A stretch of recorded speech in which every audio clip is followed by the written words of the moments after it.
The story লাইন্সের সমস্ত শ্রোতাদের কথা মাথায় রেখে আমরা ভিন্ন স্বাদের গল্প পাঠ করে থাকি। গল্পের রোমাঞ্চকর আবহাওয়া বা প্লট তৈরির খাতিরেই লেখক বা লেখিকারা কল্পনাপ্রসূত ভাবধারার প্রতিফলন ঘটিয়ে থাকেন তাদের সাদা কাগজে, যার সাথে বাস্তবের কোনো মিল থাকলেও তা সম্পূর্ণ অনিচ্ছাকৃত এবং কাকতালীয়।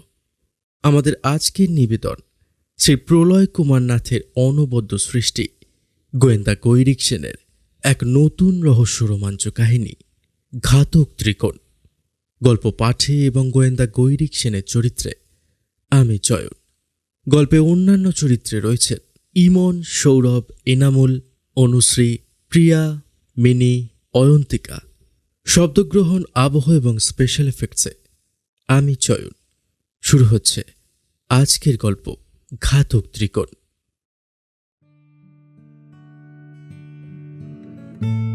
গোয়েন্দা গৈরিক সেনের বাজারটা এখন খুব একটা ভালো চলছে না। ইতিপূর্বেই কলকাতার বেশ কিছু রহস্যময় খুনের কেসের সমাধান করায় তার পুলিশ মহলে বেশ নামডাক হয়েছে, এই কথা ঠিক। কিন্তু ইদানিংকালে তেমন কোনো পছন্দসই কেস তার হাতে জুটছে না। অবশ্য কিছু ছোটখাটো চুরি ছিনতাইয়ের কেস ইতিমধ্যেই তার কাছে এসেছিল, কিন্তু সে নিজেই সেগুলিতে মাথা ঘামাতে অস্বীকার করেছে। তাই রাসবিহারী মোড়ের একটি বহুতলিতে অবস্থিত তার সেন্স আই নামক অফিস ঘরটা হয়ে উঠেছে বন্ধু বান্ধবদের সাথে গল্প গুজব করার আখড়া। বলাই বাহুল্য, তার মধ্যমণি হয়ে বিরাজমান গৈরিকের একমাত্র অ্যাসিস্ট্যান্ট তথা আদরের খুড়তুতো বোন ঐন্দ্রিলা সেন ওরফে টুসু। এমনই একটি শীতের সন্ধ্যায় টুসু এবং তার বান্ধবীরা গৈরিকের সাথে মেতে ছিল আড্ডায়। টুসুর বান্ধবীদের গৈরিকের প্রতি অপার কৌতূহল, তবে সেটা তার গোয়েন্দাগিরির থেকেও বেশি তার ব্যক্তিগত জীবনের প্রতি। তার কোনো গার্লফ্রেন্ড আছে কিনা, সে বিয়ে কবে করবে, এই ধরনের নানা প্রশ্ন বানে মাঝে মাঝেই জর্জরিত হয়ে ওঠেন আমাদের গোয়েন্দা মশাই। আর তা হবে নাই বা কেন? অমন ধনী পরিবারের একমাত্র সুদর্শন ছেলে, তাও আবার প্রসিদ্ধ গোয়েন্দা, এমন বঙ্গ সন্তানের অবিবাহিত থাকাটাই খুবই বিস্ময়কর। টুসুর এমন বান্ধবীরাও আছে যারা ক্রমাগত তাকে বলে চলেছে গৈরিকের সাথে তাদের একটা সেটিং করিয়ে দেওয়ার জন্য। কিন্তু টুসু জানে যে তার জ্যাঠতুতো দাদাটি এই সবে ফাঁসবার পাত্র নয়। সে এড়িয়েই চলে এমন আবদারগুলিকে। বেশ কিছুক্ষণ আগেই সুইগির ছেলেটা সকলের জন্য পিৎজা দিয়ে গেল, আর তার সাথে সকলের জন্য ধুমায়িত কফির কাপও রেখে গিয়েছে এই অফিসের একমাত্র চাকর রঘুদা। ওরা মহানন্দে তা সাবার করে ফেলেছে প্রায়। ঠিক এমন সময় আবারও হন্তদন্ত হয়ে অফিস ঘরে প্রবেশ করল রঘুদা। তার হাবভাব দেখেই তার কিছু বলার আগেই গৈরিক বলে উঠল, কেউ আমার সঙ্গে দেখা করতে এসছে, তাই তো? যাও যাও, পাঠিয়ে দাও। রঘুদা চলে যাওয়ার কিছুক্ষণের মধ্যেই সেই ঘরের মধ্যে প্রবেশ করল বছর 22-23-এর একজন তরুণ। বেশভূষা এবং মাথার চুল যথেষ্ট এলোমেলো, দেখেই মনে হচ্ছে কি যেন একটা অস্থিরতা দানা বেঁধেছে তার মনে। সে এসে সকলকে নমস্কার জানানোর সাথে সাথেই টুসুর বান্ধবীরা বুঝে গেল যে এখন এই ঘরে হাসি মজাক না হয়ে নিশ্চয়ই কোনো জরুরি কথাবার্তা চলবে। তাই তারা সকলেই একে একে বিদায় নিল।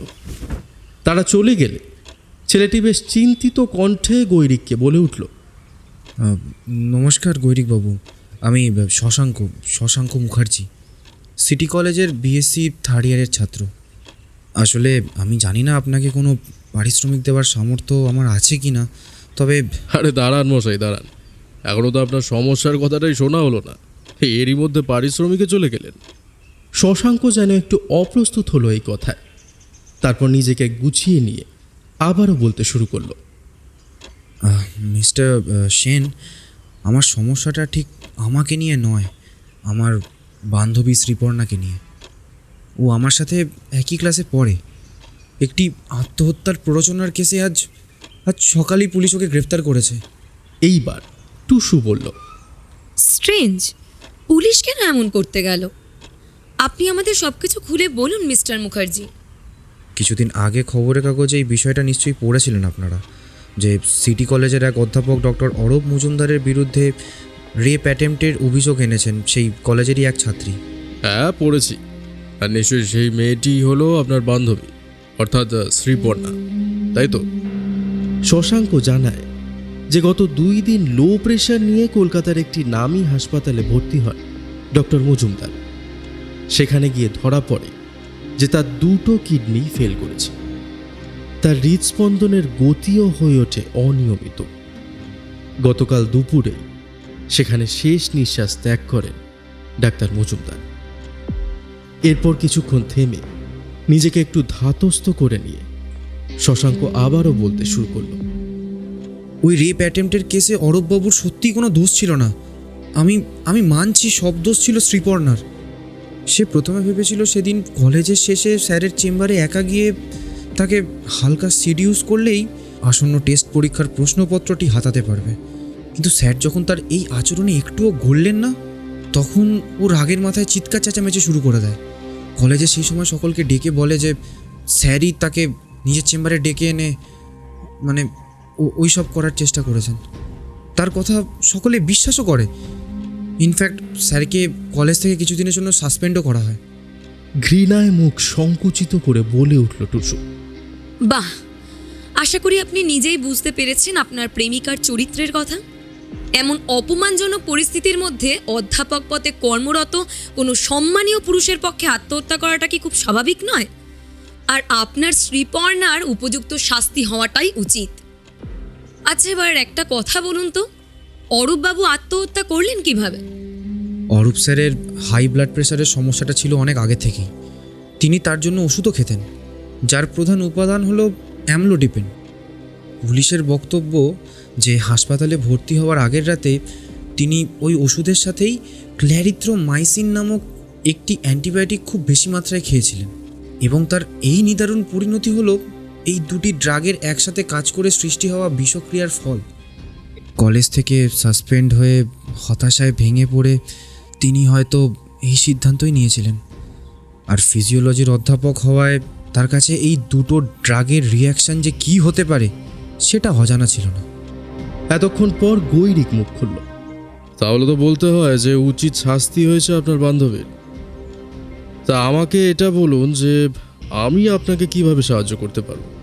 আমি মানছি গৈরিকবাবু যে শ্রীপর্ণা সেদিন ঝোঁকের মাথায় একটি ভুল পদক্ষেপ নিয়ে ফেলেছিল। বেশ কিছুদিন ধরে ওর বাবা হাসপাতালে শয্যাশায়ী অবস্থায় পড়েছিলেন। পড়াশোনা কিছুই হয়নি সেই সময়, তাই হয়তো। কিন্তু তারপরেও সে নিজেই অরূপ স্যারের কাছে ফোন করে ক্ষমা চেয়ে নেয়। সকলের সামনে নিজের ভুলের কথা স্বীকার করারও কথা বলে, আর স্যার তাকে ক্ষমাও করে দেন। তাই আমি এটা কিছুতেই বিশ্বাস করতে পারছি না যে স্যার এর পরেও এমন একটি পদক্ষেপ নেবেন।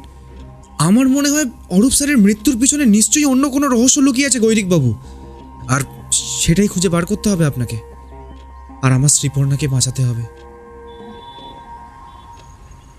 গৈরিক এরপর কোনো কথা বলল না, শুধু কুঁচকে উঠল তার প্রশস্ত কপালের চামড়া। অনেকদিন পর আবারও উত্তেজনায় বুক কেঁপে উঠল টুসু। তার মানে আবারও সত্যিই কোনো রোমহর্ষক কেস এসে হাজির হলো তার গেরোদার সামনে। বেহালার পর্ণশ্রীতে হলুদ রঙের দোতলা বাড়ি অরূপবাবু। বাড়িটার সামনে বেশ বড় একটা লোহার গেট। তা দিয়ে ঢুকতেই নাম না জানা নানা ফুল গাছের সমাহার। বাড়িটার পেছন দিকে ও 2 পাশে বেশ বড় একটা বাগান রয়েছে। তাতে ভর্তি আম, নারকেল, পেঁপে, কাঁঠাল, সজনে প্রভৃতি নানা গাছের সারি। গৈরিক আর টুসু বসেছিল এই বাড়ির একতলার বৈঠকখানার একটি ঘরে। অরূপবাবুর সংসারে আছেন শুধুমাত্র তার স্ত্রী উর্মিদেবী। মাত্র 2 বছর আগে তাদের বিয়ে হয়। সত্যি অসাধারণ সুন্দরী এই উর্মিদেবী, যদিও বা আজ তার চেহারায় সদ্য স্বামীকে হারানোর শোক সুস্পষ্ট। নিজেদের পরিচয় দেওয়ার পর গৈরিক সরাসরি প্রশ্ন করে উঠল উর্মিদেবীকে। তা আপনার কি মনে হয় কলেজের ওই ঘটনাটির জন্যই কি এইভাবে নিজেকে শেষ করে দিলেন আপনার স্বামী? সজল চোখে গৈরিকের দিকে তাকিয়ে শান্ত কণ্ঠে বলে উঠলেন উর্মিদেবী। সঠিকভাবে বলতে পারবো না, তবে তিনি খুব ভেঙে পড়েছিলেন ওই ঘটনার পর। শুধুমাত্র একটা প্রশ্নপত্রের লোভে একটা নির্দোষ মানুষকে এইভাবে ফাঁসানো, ছি, ভাবতেই ঘেন্না হচ্ছে আমার। সমগ্র নারী জাতির কলঙ্ক এই মেয়ে। উত্তেজিত কণ্ঠে কান্নায় ভেঙে পড়লেন তিনি।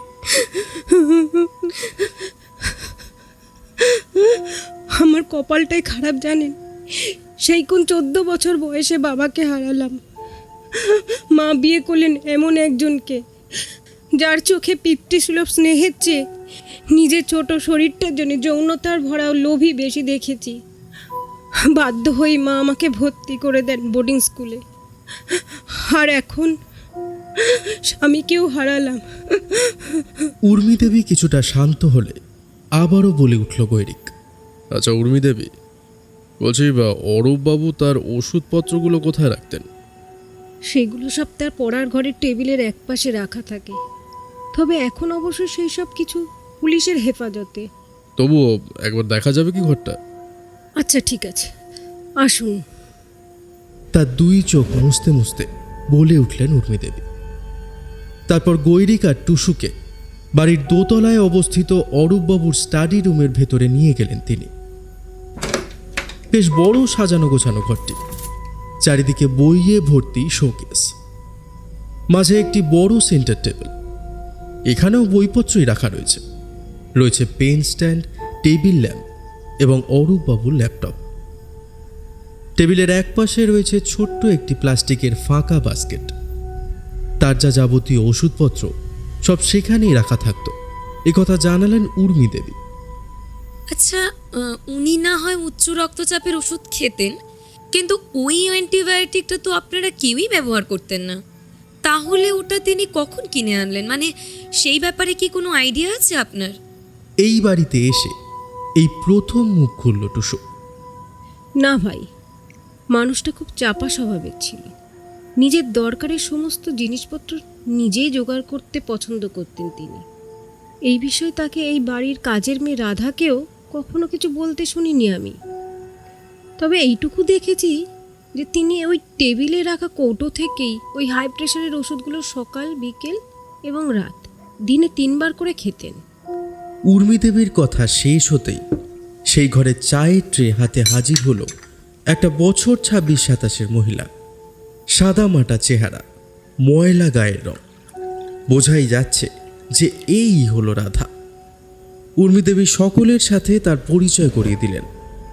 মেয়েটি সকলের উদ্দেশ্যে নমস্কার জানিয়ে চলে যাওয়ার আগে গৈরিক তাকে জিজ্ঞেস করল, এই যে রাধা, তুমি কি এই বাড়িতে 24 ঘন্টাই থাকো? না বাবু, রাতের বেলা নিজের বাড়ি চলে যাই।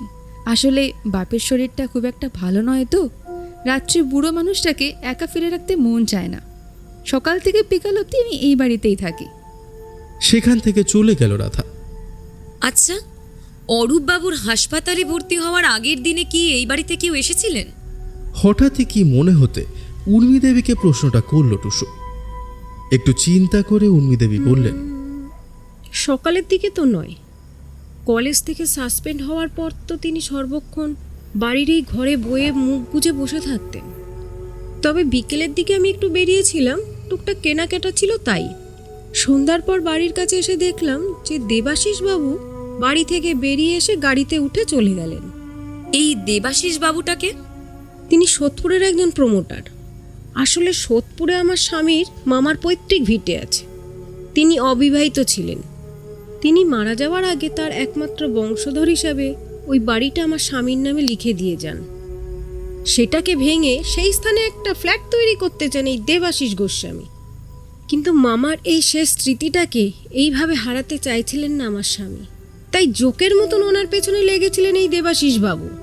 গৈরিক কিছুক্ষণ চিন্তিত মুখে কি যেন একটা ভেবে চলল, তারপর বলল, তাই প্রমোটারের অফিসের ঠিকানাটা কি আপনার কাছে আছে উর্মি দেবী? এই রে, আমি তো কখনো সেখানে যাইনি। তবে সোদপুরে গোস্বামী বিল্ডার্স বলে ইন্টারনেটে সার্চ করলে আশা করি অফিসের ঠিকানাটা পেয়ে যাবেন। ঠিক এমন সময় নিচ থেকে রাধা উর্মি দেবীকে ডেকে বলল যে লন্ড্রি থেকে লোক এসেছে পয়সা নিতে। আপনারা উর্মি দেবী বসুন, একটু আমি বিরতি এক্ষুনি চেয়ে আসছি। নিচে চলে গেল। হ্যালো? টুসুর মোবাইলেও কলেজের হ্যালো? কিছু পড়াশোনা সংক্রান্ত একটা বান্ধবীর আমি শুনতে জরুরি ফোন পাচ্ছি এলো। না, দাঁড়া বাইরে গিয়ে কথা সেই বলছি। ঘরে ফোনের নেটওয়ার্ক ঠিকঠাকভাবে না থাকায় টুসু সেখান থেকে বেরিয়ে বাইরের ব্যালকনিতে দাঁড়িয়ে ফোনে যথাসম্ভব কথা বলে আবারও ঘরে ফিরে এলো।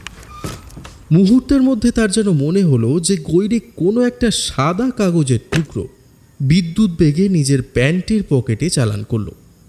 এমন সময় নিচের কাজ সেরে আবারও ঘরে প্রবেশ করলেন উর্মিদেবী। গৈরিক মজা করে হেসে বলল, আপনার রাধা কিন্তু বেশ ফাঁকিবাজ হয়েছে। এই বলে সে হাতের একটি আঙুল টেবিলের ওপর ঘষে বোঝাতে চাইল যে তাতে কত ধুলো জমেছে, কিন্তু তাতে বিন্দু মাত্র বিচলিত না হয়ে উর্মিদেবী ম্লান হেসে বললেন, এতে ওর কোনো দোষ নেই মিস্টার সেন। এই কয়েকদিনে আমার যা মানসিক অবস্থা হয়েছিল, আমাকে সামলাতেই ওর গোটা দিনটা লেগে যাচ্ছিল। বলছি উর্মিদেবী, এখন তাহলে আমরা আসি, দরকার পড়লে আবার পরে আসবো। নমস্কার।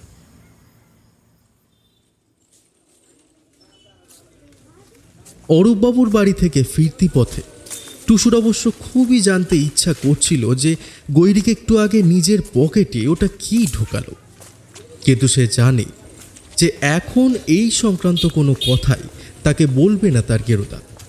অগত্যা কিছু না বলাই ভালো।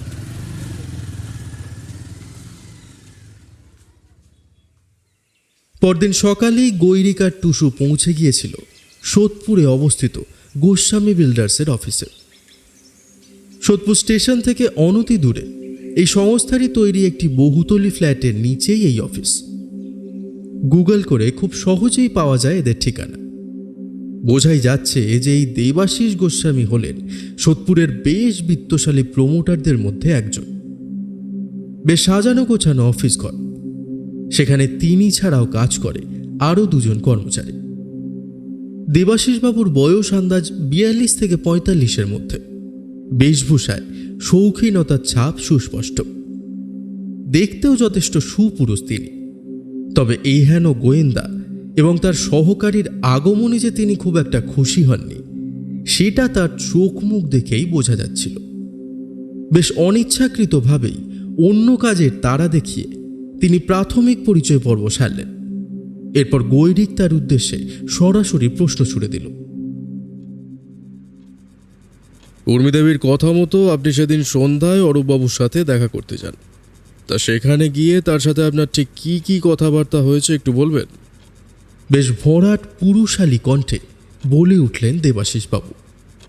শুধু সেদিন নয়, ওনার জীবিতকালে প্রায়ই আমি ওনার সাথে দেখা করতে যেতাম। আর তার কারণটাও নিশ্চয়ই ওনার স্ত্রী আপনাদের জানিয়েছেন। সেদিনও এই উদ্দেশ্যেই গিয়েছিলাম যে টাকার অঙ্কটা একটু যদি বাড়িয়েও ওই বাড়িটা আমাকে বিক্রি করাতে রাজি করাতে পারি। কিন্তু তিনি তার কলেজের ওই ব্যাপারটা নিয়ে এমনিতেই খুব ডিপ্রেস ছিলেন। আমার কথায় রাজি হওয়া তো দূরের কথা, তিনি আমাকে যা নয় তাই বলে বাড়ি থেকে অপমান করে চলে যেতে বললেন। সে কি, এ তো খুব দুর্ভাগ্যজনক পরিস্থিতি মশাই। আপনার মতো মানুষকে অপমান করে তাড়িয়ে দেওয়া, সত্যিই অরূপবাবু সাহস আছে মানতে হয়। কথাটা একটু ব্যঙ্গের সুরেই বলল গৈরিক। আচ্ছা, আপনি নিশ্চয়ই ওনার স্টাডি রুমে বসেই ওনার সাথে কথা বলছিলেন? হ্যাঁ, কিন্তু কেন বলুন তো? সেই কথার কোনো উত্তর না দিয়েই পাল্টা প্রশ্ন ছুড়ে দিল গৈরিক। তা ওনার সাথে কথা বলার সময় কোনো মুহূর্তে কি আপনি ঘরে একলা কিছুক্ষণ কাটিয়েছিলেন? হ্যাঁ, সে উনি 5-10 মিনিটের মধ্যে একবার ওয়াশরুম গিয়েছিলেন বটে, আর তখন ওই ঘরে আমি একাই ছিলাম। কিন্তু খুব আশ্চর্যের বিষয় তো, এসব কথা আপনি আমাকে জিজ্ঞাসা করছেন কেন? গৈরিকের হয়ে এবার মুচকি হেসে উত্তর দিল টুসু। বিষয়টা বোঝা কি সত্যিই খুব কঠিন মিস্টার গোস্বামী? অরূপবাবুর মামার বাড়িটা পাওয়ার পথে উনিই ছিলেন আপনার জন্য সবচেয়ে বড় কাটা। ওনাকে কোনোভাবে সরিয়ে দিতে পারলে উর্মি দেবীর মতন একজন ভেঙে পড়া একলা মহিলাকে ভয় দেখিয়ে বাড়িটা বিক্রি করতে রাজি করানোটা আপনার পক্ষে কোনো ব্যাপারই নয়। আর আপনি তো নিজে মুখেই স্বীকার করলেন যে আপনি ওই ঘরে কিছুক্ষণের জন্য একা ছিলেন। এই সুযোগে ওনার প্রেশারের ওষুধের কৌটোর মধ্যে ঠিক একই রকম দেখতে অ্যান্টিবায়োটিক ট্যাবলেট মিশিয়ে দেওয়াটা খুব কি কঠিন কাজ? আপনি জানতেন, আর কিছুক্ষণের মধ্যেই উনি ওই কৌটো থেকে ওষুধ বার করে খেতে চলেছেন। এই, মুখ সামলে কথা বলো। টুসুর কথা শেষ হতে না হতেই রীতিমতো গর্জে উঠলেন দেবাশিসবাবু। মনে রেখো, তুমি তো কোন ছাড়, তোমার দাদার মতো এসব শখের গোয়েন্দারা না, আমার হাতের নস্যে নস্যে। টুসুও কিছু একটা চিৎকার করে বলতে চলেছিল, কিন্তু গৈরিক তাকে থামিয়ে খুব শান্ত কণ্ঠে বলে উঠল, আপনার হাতের নস্যি আপনার হাতে হাত করা পড়াতে পারবে কি না তা তো প্রমাণ হবে ওই ওষুধের কৌটোর গা থেকে পাওয়া ফিঙ্গারপ্রিন্ট রিপোর্টে। যাই হোক, চল টুসু, আপাতত এনার কাছে আমার আর কোনো জিজ্ঞাসাবাদ নেই। এই বলে টুসুর সাথে অফিস ঘর থেকে বেরোনোর উদ্দেশ্যে এগিয়ে যেতেই পেছন থেকে উন্মাদের ভঙ্গিতে আবারও চিৎকার করে উঠলেন দেবাশিসবাবু। হ্যাঁ, যান যান, আমাকে ফিঙ্গারপ্রিন্ট দেখাতে আসবেন না। আর যদি দেখাতেই চান তো গোপাল নন্দীকে গিয়ে দেখান না, কারণ আমার আসার আগে সেদিন সেও এসেছিল অরূপবাবুর সাথে দেখা করতে, আর ওই ঘরে বসেই কথাবার্তা চলছিল। শুধু কথাবার্তা বললে ভুল বলা হবে, গালিগালাজ আর তর্ক বিতর্ক চলছিল দুজনের মধ্যে। এমন কথা শুনে গৈরিক কৌতূহলী হয়ে আবারও পেছন ফিরে ঘুরে দাঁড়ালো দেবাশিসবাবুর দিকে মুখ করে। তারপর জিজ্ঞাসা করল, কে এই গোপাল নন্দী? নিজেকে কিছুটা শান্ত করে বলে উঠলেন দেবাশিসবাবু, এই গোপাল নন্দী হলো অরূপবাবুর কলেজের একই ডিপার্টমেন্টের ল্যাবরেটরির এক অ্যাসিস্ট্যান্ট। কিছুদিন আগে অরূপবাবু নাকি প্রমাণ করে দেন যে সরকারের পয়সায় ল্যাবের কাজের জন্য যে সকল জিনিসপত্র আসে তার বেশিরভাগটাই এই গোপাল নন্দী আত্মসাৎ করে, আর তারপর তা চড়া দামে অন্যত্র বেচে দেয়। এর ফলে গোপালবাবুর চাকরিটা যায় চলে, কয়েক মাসের জন্য জেলও খাটতে হয় তাকে। ওই ঘরে গিয়ে সেদিন যেটুকু কথা আমি শুনেছিলাম ওদের মধ্যে, তাতে বুঝতে পেরেছিলাম যে গোপাল বোধহয় সেই দিনই জেল থেকে ছাড়া পায়। তবে আমি আসার পরই অরূপবাবুর সাথে আর কোনো কথা না বাড়িয়ে ও ওখান থেকে কেটে পড়ে। তাহলে প্রতিহিংসার বশে ওই ওষুধপত্র মিশিয়ে দেওয়ার মতো সুযোগ এবং জ্ঞান এই গোপালবাবুর কিন্তু দুটোই ছিল মিস্টার সেন। এরপর দেবাশিসবাবুর সাথে আর বেশি কথা বাড়ায়নি গৈরিক। গোপাল নন্দীর বাড়ির ঠিকানা দেবাশিসবাবুর জানারও কথা নয়। অগত্যা গৈরিক আর টুসু গোস্বামী বিল্ডার্স থেকে বেরিয়ে রওনা হলো সেই থানার উদ্দেশ্যে, যেখানে গোপালবাবুর বিরুদ্ধে ওই চুরির কেস রেজিস্টার করা হয়েছিল। এরপর আমার স্ট্রিট থানা থেকে গোপাল নন্দীর ঠিকানা জোগাড় করে সেদিন বিকেলের মধ্যেই গৈরিক আর টুসু পৌঁছে গেল গড়িয়াহাটে অবস্থিত তার ছোট্ট একতলা বাড়িতে।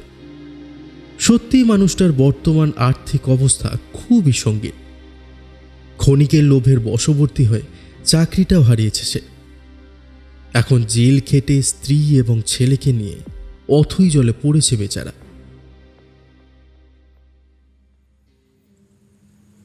কালো হৃষ্টপুষ্ট বেঁটে চেহারার গোপাল নন্দী খুব একটা বিচলিত না হয়ে কথাটা বলে উঠল, হ্যাঁ, সেদিন সকালে জেল থেকে ছাড়া পাই আমি। তারপর সেদিন বিকেলে অরূপবাবুর সাথে দেখা করতেও যাই আমি। তাকে এটাই জিজ্ঞেস করতে যাই যে তার মতন লাখ টাকা মাইনে তো আর আমার নয়, তাহলে আমি যদি বাঁকা পথে 2 পয়সা ইনকামই করে থাকি তাদের তার কোন পাকা ধানে আমি মইটা দিলাম? তার মানে এভাবেই বেশ ঝগড়াঝাটি শুরু হয়ে যায় আপনাদের দুজনের মধ্যে, কি তাই তো? প্রথমে ঠিক তা নয়, তার কাছে গিয়ে সবার প্রথমে আমি নিজের ভুল বুঝে ক্ষমা চাওয়ার অভিনয়টা করেছিলাম। ভেবেছিলাম যে এইভাবে তার কাছ থেকে কয়েক হাজার টাকা ধার নিতে পারবো।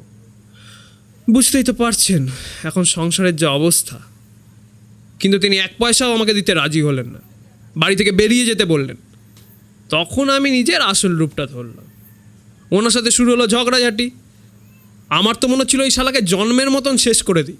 আর সেই জন্যই ওনার কোনো অনুপস্থিতির সুযোগ নিয়ে প্রেশারের ওষুধের কৌটোর ভেতর ওই অ্যান্টিবায়োটিক ট্যাবলেটটা মিশিয়ে দিলেন, কি তাই তো? আপনি যখন সিটি কলেজের ফিজিওলজি ডিপার্টমেন্টের ল্যাবে কাজ করতেন তখন এই বিষয়ের ওপর কিঞ্চিত জ্ঞান আপনারও নিশ্চয়ই আছে, তাই ওই 2টি ড্রাগের সমবেত বিষক্রিয়ার কথাও আপনার অজানা নয়।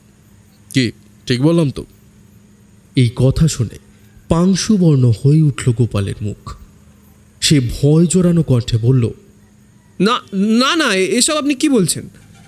রাগের মাথায় অরূপবাবুকে খুন করার কথা আমার মাথায় এসেছিল মাত্র, কিন্তু ওইসব ওষুধপত্র মিশিয়ে দেওয়ার কথা আমি কখনো ভেবেই দেখিনি। সে সুযোগও আমার ছিল না, কারণ যতক্ষণ আমি ওই বাড়িতে ছিলাম তিনি আমার সামনেই ছিলেন। তবে তবে তবে কি এই বিষয়ে কি আপনার অন্য কাউকে সন্দেহ হয়? দেখুন ম্যাডাম, সঠিকভাবে বলতে পারবো না। তবে আমার যা মনে হয়, যদি অরূপবাবু আত্মহত্যা নাই করে থাকেন, তাহলে ওই ওষুধ মিশিয়ে তাকে মেরে ফেলার উদ্দেশ্য কিন্তু আরও একজনের থাকতে পারে। আর সে হলো ওই ওনার বাড়ির কাজের মেয়েটা, কি যেন নামটা, হ্যাঁ মনে পড়েছে, রাধা। সে কি? তা আপনার এমন মনে হওয়ার কারণ? ফিস ফিস করে বলে উঠল গোপাল। আরে ম্যাডাম, মেয়েটা খুব একটা ভালো নয়। লোকমুখে শোনা কথা, অরূপবাবুর সাথে ওনার স্ত্রীর অনুপস্থিতিতে একটু বেশি ঘনিষ্ঠ হতো সে। আমি সেদিন যখন ওনার বাড়ি পৌঁছালাম, সেই সময় ওনার স্ত্রী বাড়িতে ছিলেন না। বাড়ির নিচ থেকেই রাধা আর অরূপবাবুর মধ্যে একটা কথা কাটাকাটির আওয়াজ স্পষ্ট শোনা যাচ্ছিল। অরূপবাবুর পাড়ার অনেকেই বলে যে রাধার বর একটা ওষুধের দোকানে কাজ করত।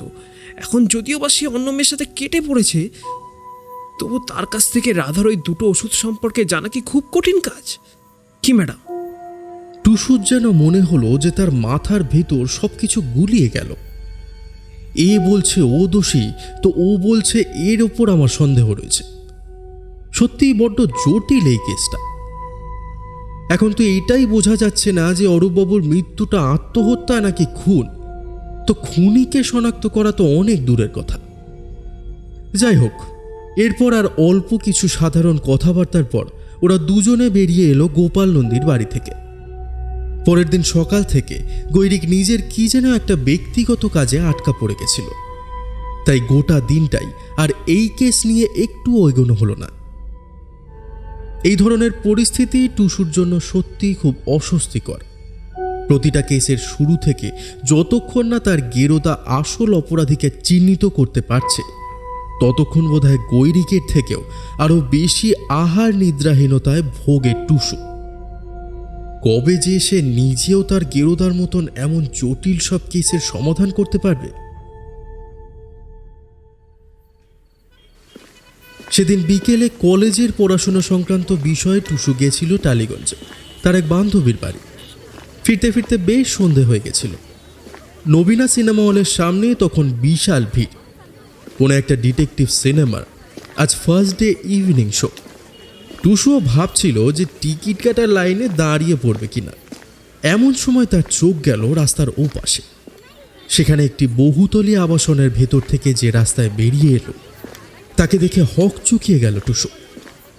এ তো রাধা। টুসু লক্ষ্য করল যে সেই বহুতলীর দোতলায় আছে কোনো একটা অফিস ঘর।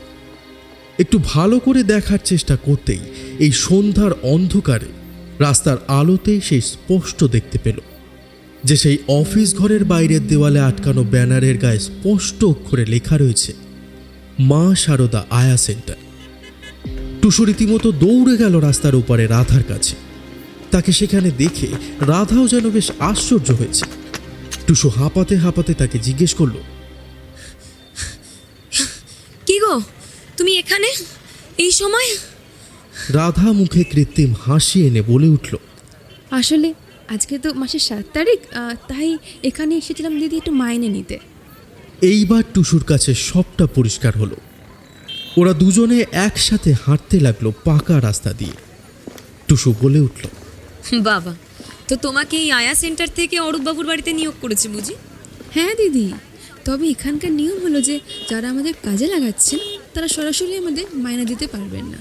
প্রতি মাসে তারা পয়সা দেবেন এখানে, আর আমাদের এখানে এসে মাইনে নিয়ে যেতে হবে। এবার প্রসঙ্গ পাল্টে টুসু তাকে জিজ্ঞেস করলো, একটা কথা আমায় সত্যি করে বলো তো রাধা, তোমার কি অরূপবাবুর সাথে কোনো ঘনিষ্ঠ সম্পর্ক ছিল? এই কথা শুনে মাথায় বজ্রপাত ঘটার মতো চমকে উঠল রাধা। তারপর একবার ঢোক গিলে বলে উঠল, কে কে কেন? মানে এই কথা কে বললো আপনাদেরকে? যেই বলে থাকুক না কেন, সত্যিটা কিন্তু আমাদের জানানো তোমার নিজের পক্ষেই ভালো রাধা। এবার যেন একটু ভেঙে পড়ল রাধা। রাস্তার পাশে থাকা একটি বসার জায়গায় গিয়ে বসে পড়ল। টুসু ও নাছোড়বান্দা সেও গিয়ে বসলো তার পাশে। এরপর ফুঁপিয়ে কেঁদে উঠল রাধা। কি করব বলুন দিদি, এই কটা টাকা মাত্র মাইনে, বাড়িতে অসুস্থ বাপ, তার চিকিৎসার পেছনে পুরোটা ঢেলে দিতে হয়। বৌদির অনুপস্থিতিতে দাদাবাবুই আমায় মাঝে মাঝেই প্রস্তাব দিতেন, বেশ কিছু পয়সা করেও দিয়েছিলেন ওর জন্য। কিন্তু ইদানিং কেমন একটা হয়ে গেছিলেন তিনি, কাজ ছেড়েও পয়সা বাকি রাখতে শুরু করেন। আর সেদিন তো গোপালবাবুর আসার আগে এই নিয়ে আমাদের মাঝে খুব কথা কাটাকাটি হচ্ছিল। আর সেই জন্যেই কি রেগে গিয়ে তাকে পৃথিবী থেকে সরিয়ে দেওয়ার প্ল্যান করলে? না দিদি, এ কি বলছেন আপনি? এই কাজ আমি কখনো করতে পারি না, কখনো না। হ্যাঁ, সেদিন ওই উপরি পাওনা নিয়ে আমার ঝগড়া হচ্ছিল তার সাথে, কিন্তু আমি জানতাম যে একদিন তিনি আমার সব টাকাই মিটিয়ে দিতেন। এই কথা শুনে বেশ নিরাশ হলো টুসু। কিছুক্ষণ চুপ করে থেকে ক্লান্ত গলায় সে বলল, ঠিক আছে, না হয় মানলাম তোমার কথা। তবে তোমার কি মনে হয়, যদি অরূপবাবু আত্মহত্যা নাই করে থাকেন, তাহলে কে বা তাকে মারতে চাইবে? এইবার যেন আতঙ্কে থরথর করে কেঁপে উঠল রাধার ঠোঁট দুটি। সে 2 হাত দিয়ে টুসুর হাতটিকে আঁকড়ে ধরে বলে উঠল, দিদি গো, সত্যি বলছি আমি, ওই বাড়িটা ভালো নয়। ওই বাড়ির ওপর ভূত প্রেতের ছায়া আছে। বিশ্বাস করুন আমার কথা, নিজের চোখে দেখেছি আমি। আগে রাত্রে আমি ওই বাড়িতেই থাকতাম। বেশ কয়েকবার রাত্রে বাগানের ভেতর একটা সাদা পোশাক পরা আবছা পুরুষের ছায়া মূর্তিকে স্পষ্ট দেখেছি আমি। আমার চোখের ভুল নয় গো। সেজন্যই তো ওই বাড়িতে রাত্রে থাকা বন্ধ করে দিলাম আমি, বাপের অসুস্থতার বাহানা করে। আসলে উর্মি বৌদি না এসব কথা বিশ্বাস করেন না, তাই সেদিন ওনার সামনে আপনাদের এসব কথা বলিনি। টুসু অবাক হয়ে শুনছিল রাধার কথা। তারপর সে বলে উঠল, আর তোমার মনে হচ্ছে সেই ভূত এসে এইসব কাণ্ড করে গেছে, কি তাই তো? রাধা যেন সেটাকেই মনে প্রাণে বিশ্বাস করে। সে তখনও সেই সাদা পোশাকের প্রেতাত্মাকে হত্যাকারী হিসাবে চিহ্নিত করে গেল। এইসব শুনতে শুনতে টুসুরও কেমন যেন গা ছমছম করে উঠল। এদিকে রাতও বেশ হয়েছে। অতঃপর ওরা একে অপরকে বিদায় জানিয়ে যে যার রাস্তা ধরল।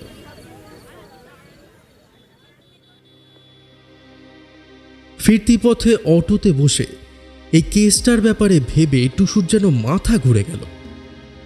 প্রথমে সন্দেহের তীর গেল অরূপবাবুর নিজেরই ওপর, তারপর দেবাশিসবাবু, গোপাল নন্দী, রাধা এবং সবশেষে এখন এই ভূত। না, গেরোদাকে আজ রাতেই ফোন করে সবটা বলতে হবে। তবে একটা বিষয় বেশ রহস্যময়, ওই বাড়িতে ভূত থাকুক কি না থাকুক, কিছু তো একটা নিজের চোখে দেখেছে এই রাধা, কিন্তু সেটাই বা কি? পরদিন সকালেই গৈরিক আর টুসু হাজির হয় মা শারদা আয়া সেন্টারের অফিস ঘরে। উদ্দেশ্য রাধার সম্বন্ধে আরও ভালোভাবে খোঁজ খবর নেওয়া। এক কামরার ছিমছাম অফিস ঘর। হিসাবপত্র রাখার জন্য রাখা হয়েছে মাত্র একজন কর্মচারীকে। এই সংস্থার মালকিন হলেন ডক্টর মহুয়া সেনগুপ্ত। মহুয়া দেবী পেশায় একজন মনোরোগ বিশেষজ্ঞ। তার নিজের একটি ছোটখাটো মানসিক রোগীদের হাসপাতালও আছে খিদিরপুরে। বেশ কিছু স্বেচ্ছাসেবী সংস্থার সাথেও তিনি যুক্ত। আর এই আয়া সেন্টারটির মূল উদ্দেশ্যই হল সমাজের পিছিয়ে পড়া মেয়েদের জীবিকা উপার্জনের জন্য একটি সুস্থ উপায় বার করে দেওয়া। খুব একটা অসামান্য সুন্দরী না হলেও বেশ চটকদার চেহারা মহুয়া দেবীর। বেশভূষাতেও খুব আধুনিকা তিনি। তার চেম্বারে বসেই তার সাথে গৈরিক আর টুসুর কথা হচ্ছিল, মূলত রাধাকে নিয়েই। কিছুক্ষণ আগেই বেয়ারা এসে সকলের জন্য ধুমায়িত কফির কাপ আর বিস্কিটের প্লেট রেখে গেছে। তাতে একবার আলতো করে চুমুক দিয়ে বলতে লাগলেন মহুয়া দেবী, মা মরা মেয়ে, অভাবের সংসার, বাবার হার্টে ব্লকেজ ধরা পড়েছে। খুব ছোটবেলাতেই বিয়ে হয়েছিল তার, তবে সেই বড় তাকে ছেড়ে অন্য মেয়েকে নিয়ে পালালো। এমনই দুঃখের জীবন রাধার। আমি চেয়েছি যে মেয়েটা যেন সৎপথে একটু খেয়ে পড়ে বাঁচতে পারে। কিন্তু মহুয়া দেবী, আপনি কি জানেন যে এই মেয়েটার অবৈধ সম্পর্ক ছিল অরূপবাবুর সাথে, যার মৃত্যুর কিনারা করতেই আমরা নেমেছি? এর জন্য কি রাধা দায়ী? না, নিশ্চয়ই এমন কাজ করার জন্য অরূপবাবুই তাকে উস্কেছিলেন। আসলে men are polygamous from their very birth. ঘরে সুন্দরী স্ত্রী থাকতেও বাইরের কোনো হতকুচ্ছিত মহিলার ওপরও এদের নজর থাকে। সেদিক থেকে দেখতে গেলে শ্রীপর্ণা যে কাজটি করেছে তা করা উচিত ছিল রাধার। টুসু মুচকি হেসে বলে উঠল, সেই প্রতিবাদ কিন্তু করেনি রাধা, বরং অরূপবাবুর এই অশালীন শারীরিক চাহিদাকে প্রশ্রয় দিয়ে এসেছে পয়সার লোভে। তার সাথে ঝগড়াঝাটি তখন করেছে যখন অরূপবাবুকে নিজের শরীর বিক্রি করার উপযুক্ত দাম সে পায়নি। তা এই সম্বন্ধে আপনি কি বলতে চান মহুয়া দেবী? মহুয়া দেবী আবারও রাগত কণ্ঠে কিছু একটা বলতে চলেছিলেন। এমন সময় গৈরিক তাকে থামিয়ে প্রসঙ্গ পাল্টে বলে উঠল, আচ্ছা, আপনি তো একজন সাইকিয়াট্রিস্ট, তা এই মেয়েটার মানসিক অবস্থা সম্পর্কে কি ধারণা আপনার? মানে ঠিক বুঝলাম না তো। না মানে সে আমাদের জানিয়েছে যে সে রাতে ওই বাড়ির বাগানে নাকি কোন অশরীরী পুরুষকে দেখেছে। এই কথা শুনে এমনভাবে চমকে উঠলেন মহুয়া দেবী, মনে হলো যেন সেই অশরীরী পুরুষ এই মুহূর্তে তার সামনেই দাঁড়িয়ে রয়েছে। এই ব্যাপারে তো কোনোদিন কিছু বলেনি সে আমাকে। ঠিক আছে, পরে যেদিন এখানে আসবে সেদিনই ওকে এই বিষয়ে জিজ্ঞাসা করতে হবে। আচ্ছা ঠিক আছে, আমরা তাহলে আজ আসি।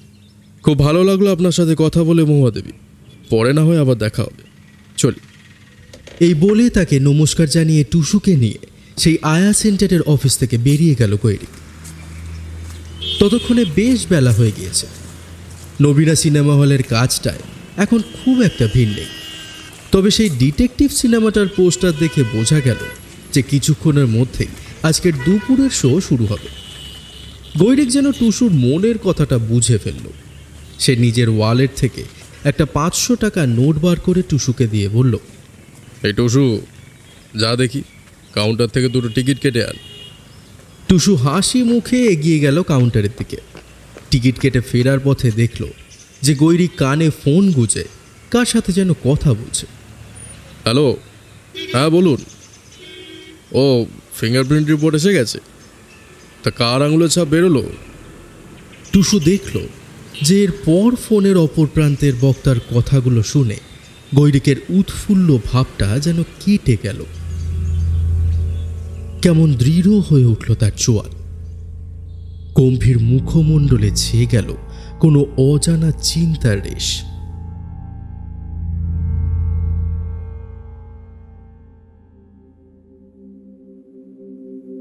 গত 2 দিন ধরে গৈরিকের কোনো পাত্তা নেই। এদিকে কেসটাও যে কোন পথে এগোচ্ছে সেটাই বুঝতে পারছে না টুসু।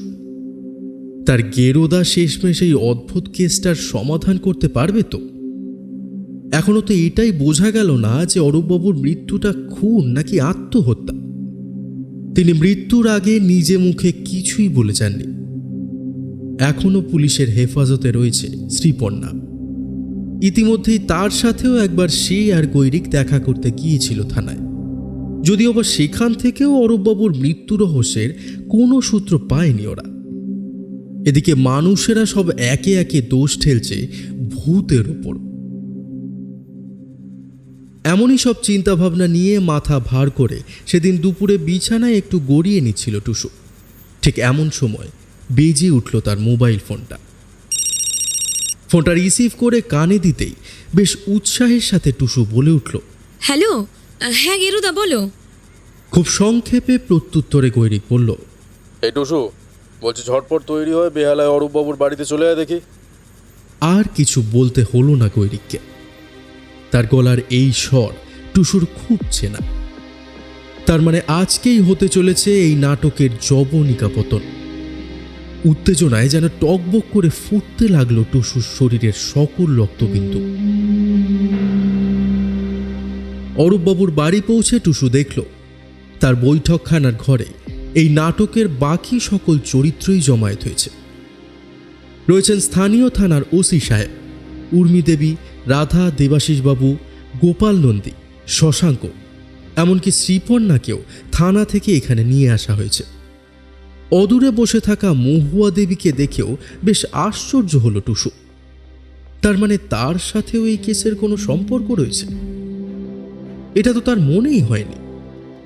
কিন্তু মহুয়া দেবীর পাশের চেয়ারে যে সম্ভ্রান্ত চেহারার বয়স্ক ভদ্রলোকটি বসে রয়েছে, তিনি কে?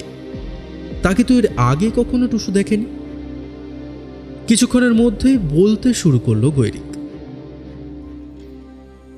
সবার প্রথমেই বলি যে এই কেসটা হাতে নিয়ে একটা বিষয় আমি নিশ্চিত ছিলাম, যে আর যাই হোক না কেন অরূপবাবু কিন্তু আত্মহত্যা করেননি।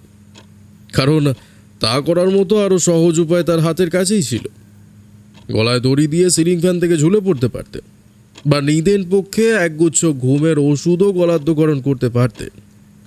কিন্তু এই দুটো ড্রাগের বিষক্রিয়াকে কাজে লাগিয়ে না, নিজে মরতে হলে এত মাথা কেউই খাটাবে না। অরূপবাবুকে খুন করা হয়েছে এটা স্পষ্ট, আর সেই ক্ষেত্রে শ্রীপর্ণা তার মৃত্যুর সাথে কোনোভাবেই জড়িত নয়। শশাঙ্ককে ধরে কেঁদে উঠল শ্রীপর্ণা। শশাঙ্কও তাকে জড়িয়ে ধরল নিজের বুকের ভেতর। গৈরিক আবারও বলতে শুরু করলো। এবার আসি বাকি সাসপেক্টদের দিকে। দেবাশিসবাবু, গোপাল নন্দী এবং রাধা, এই তিনজনেরই অরূপবাবুকে হত্যা করার মোটিভ ছিল। হাসপাতালে ভর্তি হওয়ার আগের দিন অরূপবাবুর সাথে এদের তিনজনেরই বচসা হয়। তাদের হাতে সুযোগও ছিল ওষুধের কৌটো নিয়ে ছেড়খানি করার, কিন্তু না, আমার তদন্ত অনুযায়ী এরা তিনজনেই নির্দোষ। না তো এরা কেউ খুন করেছে অরূপবাবুকে, আর না তো এদের কোনো আঙুলের ছাপ পাওয়া গেছে ওই ওষুধের কৌটোর গা থেকে। এই কথা শুনে দেবাশিসবাবু, গোপাল নন্দী এবং রাধা, ওরা তিনজনেই যেন হাঁফ ছেড়ে বাঁচল। এরপর টুসু বলে উঠল, তাহলে আসল খুনিটাকে গেরোদা? এইবার ম্যাজিকটা দেখ। খুনি নিজের মুখেই স্বীকার করবে তার অপরাধের কথা। এই বলে গৈরিক হাতের আঙুল দিয়ে দুইবার তুড়ি বাজালো। আর ঠিক সেই মুহূর্তে সেই ঘরের পেছনের খোলা দরজার পর্দা সরিয়ে দুইজন কনস্টেবল এক সাদা পোশাক পরিহিত সুপুরুষ যুবককে সেই ঘরের ভেতর নিয়ে এলো। একেও তো আগে কখনো দেখেনি টুসু। ভদ্রলোকের চেহারা সুন্দর হলেও কেমন যেন মরা মরা তার চোখের দৃষ্টি, নিরুদ্বেগ মুখের চাহনি, মাথা ভর্তি উস্কো খুস্কো চুল এবং গাল ভর্তি খোঁচা খোঁচা দাড়ি। তাকে দেখেই চিৎকার করে উঠল রাধা। আরে আরে, এই তো সেই লোকটা যাকে মাঝে মাঝে এই বাড়ি বাগানে দেখতে পেতাম রাতে। ওকে ওভাবে দেখে ভূত ভেবে ভয় পেয়েছিলাম। কিন্তু এরপরে যে ঘটনাটি ঘটল তা দেখে আরও চমকে ওঠার পালা টুসু। এই নবাগত লোকটিকে দেখে কেমন যেন মুখ চোখের হাবভাবই বদলে যেতে লাগলো উর্মি দেবীর। তার দুই চোখ বিস্ফারিত হয়ে উঠল, উত্তেজনায় যেন থরথর করে কেঁপে উঠল তার সর্বশরীর। সকলকে অবাক করে তিনি একটা বিকট চিৎকার করে ছুটে গেলেন সেই যুবকটির দিকে। তারপর সারা বাড়ি কাঁপিয়ে বলে উঠলেন, সায়ন্তন, আমি তোমার মৃত্যুর প্রতিশোধ নিয়েছি সায়ন্তন। যে মানুষটা তোমাকে মেরে ফেলেছে তাকে আমি চিরতরে শেষ করে দিয়েছি। বলো, তোমার আত্মা শান্তি পেয়েছে কিনা? বলো বলো বলো বলো। সকলকে আরও অবাক করে সায়ন্তন নামক সেই যুবকটিও অস্ফুট কণ্ঠে বলে উঠল, হ্যাঁ উর্মি, এতদিন ধরে আমি মরেও শান্তি পাচ্ছিলাম না। অরূপের প্রতি প্রতিশোধ নেওয়ার বাসনায় আমি প্রত্যেক মুহূর্ত ঘুরে বেরিয়েছি এই বাড়িটার প্রত্যেক কোণে। এবার আমি মুক্তি পাব। ঠিক সেই মুহূর্তেই উর্মিদেবী জ্ঞান হারিয়ে ঢলে পড়লেন সেই যুবকটির গায়ে। গৈরিকের ইশারাতে কনস্টেবলরা সেই যুবককে তখনই সেই ঘর থেকে বার করে নিয়ে গেল। উর্মিদেবীর জ্ঞানহীন দেহটিকে পাশে রাখা সোফার ওপর হেলান দিয়ে বসিয়ে রাখা হলো। সকলেই যেন অবাক হয়ে এতক্ষণ ধরে একটি যাত্রাপালার শেষ দৃশ্য দেখছিল। এইবার সবাই উদ্গ্রীব হয়ে উঠল গৈরিকের ব্যাখ্যা শোনার জন্য।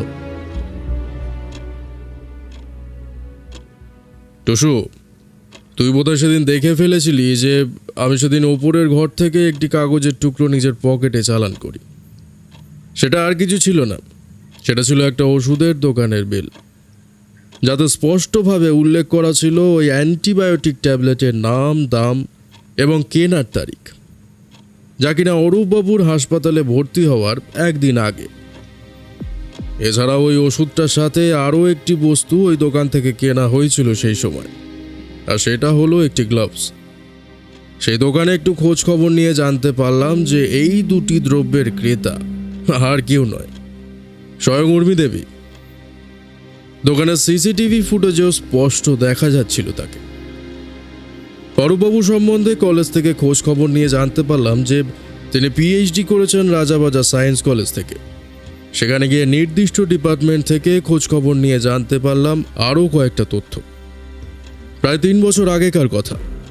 অরূপবাবুর মতো সেটাই ছিল পিএইচডির ফাইনাল ইয়ার আরও একজন গবেষকের জন্য, এবং তিনি হলেন এই সায়ন্তন বাবু, মানে ডক্টর সায়ন্তন চক্রবর্তী। আর ঠিক সেই সময়েই এমএসসির প্রথম বর্ষে সেখানে ভর্তি হন উর্মি দেবী। এই 3 জনের মধ্যে শুরু হয় এক সম্পর্কের টানাপোড়েন। উর্মি দেবী আর সায়ন্তনবাবু একে অপরকে ভালোবাসতেন, কিন্তু উর্মি দেবীর প্রতি অরূপবাবুর প্রেম ছিল একতরফা। এদিকে ডক্টরেট ডিগ্রি পেয়ে অরূপবাবু অধ্যাপনার চাকরি জুটিয়ে ফেললেন, কিন্তু সায়ন্তনবাবু ছিল তখনও বেকার। কিন্তু তাতে খুব একটা সুবিধা করতে পারলেন না অরূপবাবু, কারণ সায়ন্তনবাবু ছিলেন বেশ সচ্ছল পরিবারের সদ্য মাতা পিতা হারানো একমাত্র বংশধর। উর্মিদেবী তার সাথে বিয়ে করার কথা ঠিক করলেন। আর ঠিক সেই সময় মোক্ষম চালটা চাললেন অরূপবাবু। গৈরিক হঠাৎই তাকালো মহুয়া দেবীর পাশে বসা সেই অচেনা বয়স্ক ভদ্রলোকটির দিকে। তারপর বলল, কি ডক্টর শতদল মজুমদার, বাকি অংশটা বরং আপনার মুখেই শুনি, কি বলেন? সেই ভদ্রলোক এবার নত মুখেই অস্ফুট কণ্ঠে বলে উঠলেন, আমি ছিলাম সায়ন্তনের পরিবারের বহুদিনের ফ্যামিলি ফিজিশিয়ান। ওরা সকলেই ছিল আমার চিকিৎসার অন্ধ ভক্ত, কিন্তু একটা দোষ আমার মধ্যে ছিল, নারী শরীরের প্রতি আসক্তির দোষ। আসলে বিয়ে করিনি তো, তাই সেই চাহিদা পূরণ করতে যেতে হতো বাজারের মেয়েদের কাছে। অরূপের সায়ন্তনের বাড়িতে যাওয়া আসা ছিল, তাই সে চিনত আমাকে। জেনে ফেলেছিল আমার নিষিদ্ধ পল্লীতে যাওয়ার কথা। এমনই একটা মেয়েকে পয়সা খাইয়ে সে তার সাথে আমার সঙ্গম দৃশ্যের কিছু অশ্লীল ছবি আয়ত্ত করে। অরূপ সেগুলো দিয়ে আমাকে ব্ল্যাকমেল করে বলে যে যেভাবেই হোক না কেন সায়ন্তনের সাথে উর্মির বিয়েটা আমাকে ভেঙে দিতে হবে। আর তাই যখন সাধারণ কোনো কারণবশত সায়ন্তনবাবু শারীরিক দুর্বলতায় ভোগেন, আপনি তার ব্লাড টেস্ট করিয়ে একটি ফেক রিপোর্ট নিয়ে আসেন, যাতে বলা ছিল যে সায়ন্তনবাবু ব্লাড ক্যান্সারের লাস্ট স্টেজের মধ্যে দিয়ে যাচ্ছেন। আর তিনি দেবতার মতো বিশ্বাসও করতেন আপনাকে, তাই এই কথাটাও মেনে নিলেন। অপর কোনো চিকিৎসকের কাছেও গেলেন না। কি ঠিক বললাম তো? হ্যাঁ, সেই মুহূর্তে সায়ন্তন এতটাই ভেঙে পড়ল যে নিজেই উর্মির সাথে বিয়ে ভেঙে দিতে চাইল। সে জানতো যে এই কথা জানার পরও উর্মি তাকে ছাড়তে চাইবে না, তাই সে অরূপকে গোপনে ডেকে উর্মির সমস্ত দায়িত্ব দিয়ে নিজে নিরুদ্দেশ হয়ে যাওয়ার সিদ্ধান্ত নিল। নিজেকে এই পৃথিবীর কিছুদিনের অতিথি মনে করে সে চাইল না উর্মির সাথে বিয়ে করে তার জীবনটা নষ্ট করতে। আমি তাকে গোপনে একটি বাড়ি ভাড়া জোগাড় করে দিলাম। এর মধ্যেই কেটে গেল 1টা বছর। উর্মির কাছে সায়ন্তনের কোনো হদিশই ছিল না। আর এর মধ্যেই অরূপ সায়ন্তনকে বিবাহের প্রতিশ্রুতি দিয়ে কেটে পড়া এক বিশ্বাসঘাতক প্রমাণ করতে সফল হলো উর্মির কাছে। বেশ কিছুদিন আপত্তি করেও শেষে উর্মি রাজি হলো অরূপকে বিয়ে করতে। বলছি, বাকিটা না হয় আপনার মুখ থেকেই শুনবো মহুয়া দেবী। দৃঢ় কণ্ঠে বলে উঠল গৈরিক। অস্ফুট কণ্ঠে বলে উঠলেন মহুয়া দেবী, এই পরিস্থিতিতে আসন্ন মৃত্যুর দিন গুনতে গুনতে ডিপ্রেশনে ভুগে সায়ন্তনবাবু একটি ভয়ঙ্কর মানসিক রোগে আক্রান্ত হলেন। সাইকোলজির পরিভাষায় যাকে বলে কোটার্ড ডেলিউশন। এই রোগে একজন মানুষ সশরীরে বেঁচে থাকলেও তার মনে বদ্ধমূল ধারণা জন্মায় যে সে মৃত। সে নিজেই নিজের অস্তিত্বকে অস্বীকার করে, নিজেকে মনে করে একজন অশরীরী। তাই বাধ্য হয়েই শতদলবাবু সায়ন্তনবাবুকে আমার মানসিক রোগের হাসপাতালে ভর্তি করে দিলেন। এবং দুর্ভাগ্যবশত প্রথম দেখাতেই আমি সায়ন্তনবাবুর প্রতি আকৃষ্ট হলাম, মনে প্রাণে তাকে ভালোবেসে ফেললাম। এরপর আমি ধীরে ধীরে সায়ন্তনবাবুর আরও কাছে আসতে শুরু করলাম। অনেক কষ্টে বারবার ওনার কাউন্সেলিং করে জানতে পারলাম যে উনি মনে করেন যে ব্লাড ক্যান্সারে আক্রান্ত হয়ে ওনার মৃত্যু হয়েছে। আমি গোপনে ওনার ব্লাড টেস্ট করলাম, কিন্তু সেখানে এই রোগের চিহ্ন মাত্র পেলাম না। বুঝতে পারলাম যে তিনি আসলে এক ভয়ানক প্রতারণার শিকার। যেহেতু এই বিষয়ে শতদলবাবু আমায় নিজে থেকে কোনো ব্যাপার বলেননি, আমি কাজে লাগালাম ওনার নারী দেহের প্রতি অতিমাত্রায় কামনা বাসনাকে। একদিন মদের নেশায় আমার নগ্ন শরীরের সামনে দাঁড়িয়ে তিনি অকপটে স্বীকার করলেন সব কথা। আর তখন আমি ঠিক করলাম, যেভাবে সায়ন্তনবাবুর সাথে প্রতারণা করে তাকে এই মানসিক রোগের দিকে ঠেলে দেওয়া হলো, আমিও একইভাবে অরূপবাবু আর উর্মি দেবীর সুখের সংসার ছারখার করে দেব। এই মানসিক রোগের পেশেন্টরা ভায়োলেন্ট হয়ে ওঠে তাদের প্রতি, যারা তাদের মৃত হওয়ার কথা অস্বীকার করে। তাই আমি সব সময় তার সামনে এই কথা মেনে নেবার অভিনয় করলাম যে তিনি মৃত, কিন্তু তাকে বোঝাতে লাগলাম যে তার মৃত্যুর কারণটা ব্লাড ক্যান্সার নয়। অরূপবাবু গোপনে খুন করেছেন তাকে। মানসিক ইনস্টেবিলিটি থাকার কারণে তিনি মেনেও নিলেন এই কথা। কাকতালীয়ভাবে সেই সময় অরূপবাবু নিজেই আমার আয়া সেন্টারে যোগাযোগ করলেন একটি কাজের লোকের খোঁজে। আমি যেন হাতে চাঁদ পেলাম। রাধাকে পাঠালাম তাদের বাড়িতে। ওর থেকেই প্রতিনিয়ত ওনার পরিবারের ছোট বড় সকল খবরাখবর পেতে লাগলাম। তবে রাধাকে কখনো জানতে দিইনি আমার অভিসন্ধির কথা। প্ল্যান মাফিক আমি বেশ কয়েকদিন রাতে সায়ন্তনবাবুকে নিয়ে যেতাম অরূপবাবুর বাড়ির বাগানে। জানতাম আমি যে উর্মির ভালো ঘুম হয় না, তাই কোনোদিন সে তার চোখে পড়বেই, আর হলেও তাই।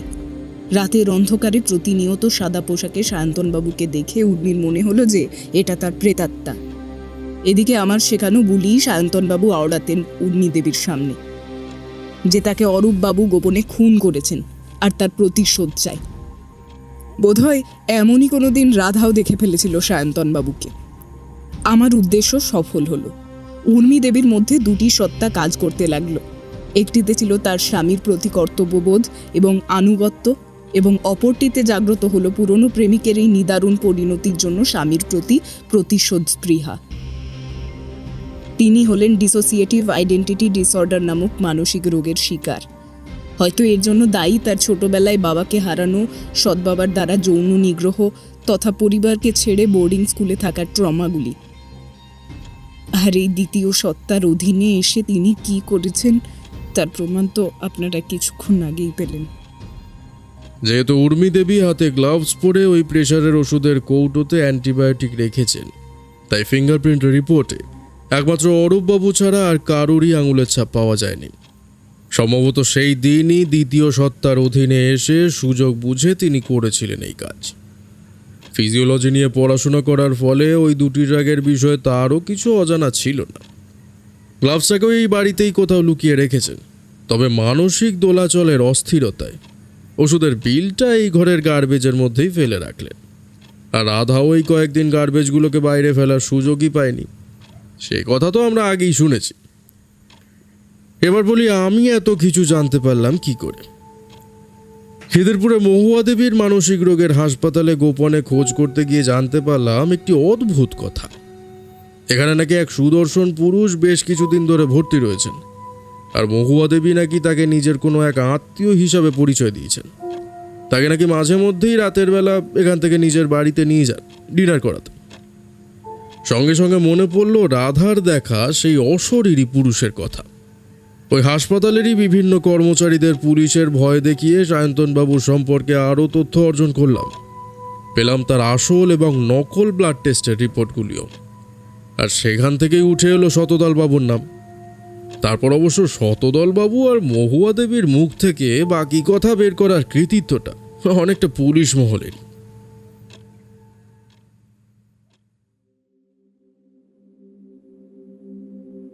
সেদিনই পুলিশ গ্রেফতার করল শতদলবাবু আর মহুয়া দেবীকে। সঙ্গে মুক্তি পেল শ্রীপর্ণা।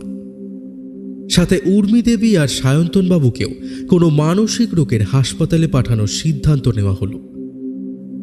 বাড়ির বাগানের একটি ঝোপের ভেতর থেকে খুঁজে পাওয়া গেল গ্লাভস জোড়া।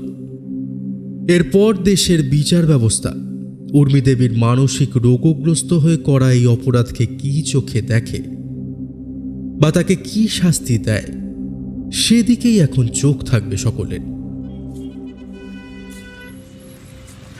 অরূপবাবুর বাড়ি থেকে ফিরতি পথে টুসু গৈরিককে বলে উঠল, প্রেমে ব্যর্থতার মতন সাধারণ বিষয়ে যে মানুষের কত বড় বিপর্যয় ডেকে আনে, এই কেস তার প্রমাণ। উর্মিদেবী, সায়ন্তনবাবু আর অরূপবাবুর সম্পর্ক সত্যিই ঘাতক ত্রিকোণ। গৈরিক একটা সিগারেট ধরিয়ে মুচকি হেসে উত্তর দিল, তবে ঘাতক ত্রিকোণ কিন্তু একটা নয়। মৌমাদেবী, সায়ন্তনবাবু আর উর্মিদেবীর সম্পর্কে ত্রিকোণটাও কিন্তু যথেষ্টই ঘাতক, বুঝলি টুসু? সত্যি গেরোদা, কিসের সাহায্যে যে তুমি এই জটিল কেসটার সমাধান করে উঠতে পারলে, সেই কথাই ভাবছি। গৈরিক সম্পূর্ণ ফেলুদা স্টাইলে সিগারেটের সুটটান দিয়ে আঙুলে তুড়ি মেরে বলে উঠল, মগজাস্ত্র।